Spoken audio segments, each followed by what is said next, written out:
अस्सलाम वालेकुम स्टूडेंट।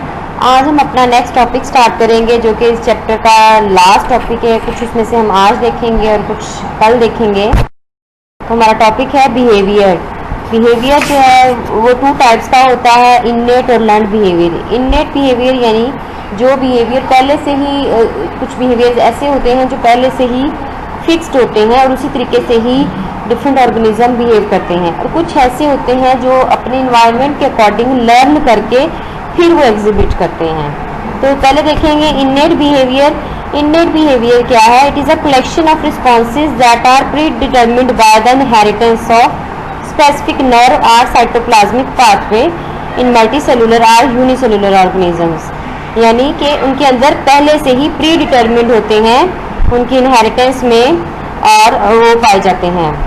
तो एज अ रिजल्ट स्टिमुलस जो है वो produce invariably the same response में, वो सिमिलर रिस्पॉन्स उसको शो करेंगे क्योंकि वो उनका पहले से ही इन्नेट होता है, उनके अंदर वो पहले से ही फिक्स्ड होता है उनका रिस्पॉन्स। इसी तरह प्लांट्स के जो रिस्पॉन्सेज हैं वो इन्नेट हैं। They have been developed and been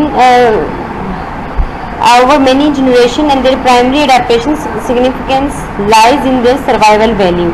mean जो प्लांट है वो लाइट को रिस्पॉन्स करना, वाटर को रिस्पॉन्स करना या डिफरेंट किस्म के स्टिमुलाई को रिस्पॉन्स करना वो उनके अंदर फिक्स्ड होता है। जैसे आपने पिक्चर प्लांट फर्स्ट ईयर में देखे हैं, विनस फ्लैट रैप देखे हैं, तो वो उनका वो जो रिस्पॉन्स होता है टुवर्ड द इंसेक्ट्स वो एक फिक्स सा रिस्पॉन्स होता है कि ऐसे उन्होंने बंद कर लेना, तो वो क्या है, वो उनका इन्नेट रिस्पॉन्स है। और इसका फ़ायदा क्या होता है इन्नेट रिस्पॉन्स का कि इकोनॉमी होती है, नर्व पाथवेज है, इसमें वो नए सिरे से कोई पाथवे नहीं डेवलप होता, पहले से ये फिक्स्ड पाथवे होता है, वही कॉपी पेस्ट कहने होता जाता है। तो हार्ट सेंटर नर्वस सिस्टम का रिक्वायर्ड नहीं होता इस रिस्पॉन्स को शो करने के लिए, क्योंकि एक वो पैट रिस्पॉन्स एक बना हुआ है, वही आगे जनरेशन आफ्टर जनरेशन जो है वो पास ऑन होता जाता है। इसकी आगे टाइप्स हैं ओरिएंटेशन एंड रिलैक्सेस या एंड इंस्टिंक्ट्स। ओरिएंटेशन के में आगे फर्दर टू कैटेगरीज हैं, kinesis and taxis. Kinesis is a behaviour in which organism change is speed of random movement. Mean इसमें कोई डायरेक्शनल मूवमेंट नहीं होती बल्कि रैंडमली मूवमेंट होती है किसी भी स्टिमुलस को रिस्पॉन्स में। तो फिलबर्ग की एग्जांपल दी गई है, मॉइस्ट एरिया की तरफ जाते हैं जो उनको लाइफ के लिए चाहिए होती है, तो वो ये नहीं डायरेक्शनल वैसे नहीं होती, उनको स्टिमुलस मिलता है तो वो नॉन रैंडमली वाटर की तरफ मूव करते हैं। टैक्सिस है तो it is directed movement, mean बिल्कुल टुवर्ड और अवे जो है वो स्टिमुलस होती है। जैसे प्लांट्स के अंदर हमने देखते हैं कि वो टुवर्ड या अवे, जैसे लाइट है या हमने देखे हैं पॉजिटिव और नेगेटिव रिस्पॉन्सेज, तो वो टैक्सिस में आ जाएंगे। इंस्टिंक्ट्स हैं, these are extremely complex behaviour and include biological rhythms, territorial behaviour, courtship, mating, aggression, altruism, social hierarchy, social organisation. तो ये सारे इंस्टिंक्ट्स में आ जाते हैं।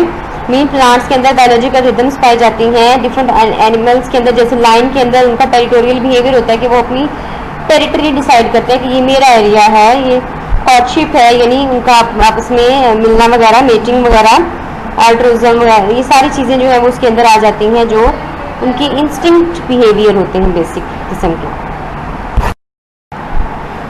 इंस्टिंक्ट्स के साथ साथ कुछ लर्निंग के साथ भी लिंक है। तो डार्विन ने जो है ना, वो was the first to propose the objective definition of instinct in term of animal behaviour. उसने क्या किया, इंस्टिंक्ट्स को कहा कि कम्प्लेक्स रिलैक्सेस हैं made up of unit compatible with mechanisms of inheritance.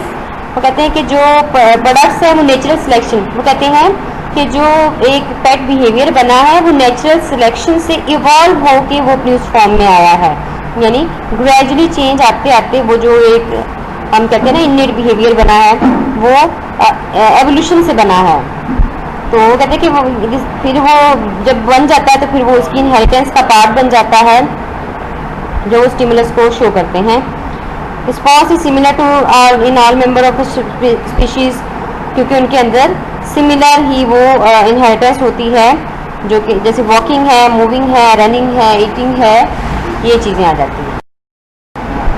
इसके अलावा एक और इथोलॉजिस्ट था, यूजफुल लॉरेंस थे, उन्होंने कहा कि animal some time response instinctively to specific to open complex stimuli, जिसको साइन स्टिमुलस कहते हैं। वो कहते हैं कि जो उनका रिस्पॉन्स होता है इन्नेट वाला, वो किसी साइन स्टिमुलस का रिस्पॉन्स होता है। एक बड़े कह लें कि स्टिमुलस के अंदर उनको एक साइन स्टिमुलस मिलता है। सिंपल पार्ट लाइक वो कहते हैं कि मेल के अंदर 3 स्पाइंड स्टिकल बैक जो है fish has a characteristic red Bailey when in breeding condition. तो वो जो रेड बेली है वो एक साइन स्टिमुलस है जो उनके मेल्स के एग्रेशन जो है वो उनके अंदर उसका बाइस बनती है। इसके अलावा instinct equip an animal with specific response to particular stimulus. इससे क्या होता है कि वो इन्वायरमेंट के अंदर अच्छे से सर्वाइव कर सकते हैं। लर्निंग जो है वो डिफरेंट होती है, उसमें एक्सपीरियंस रिक्वायर्ड होता है ऑन लाइफ का but for this to occur depend upon development and evolution of nervous system. जाहिर है इसमें नर्वस सिस्टम डेवलप होगा तो लर्निंग प्रोसेस होगा ना। इसमें तो वो कोई कॉपी पेस्ट वाला सिस्टम नहीं है ना कि जो जनरेशन आफ्टर जनरेशन जाएगा। इसमें हर इंडिविजुअल की अपनी एक लाइफ एक्सपोजर होता है अपना, जिसके अकॉर्डिंग उसने डिफरेंट किस्म के रिस्पॉन्सेज शो करने होते हैं। तो हायर एनिमल्स के अंदर ये पाया जाता है, उनके अंदर हायर लेवल ऑफ लर्निंग होती है। लोअर के अंदर पोअरली डेवलप होते हैं, particular stimulus learn very slowly और some cases do not have the ability to modify and change, but higher animal have ability to modify and change their behaviour.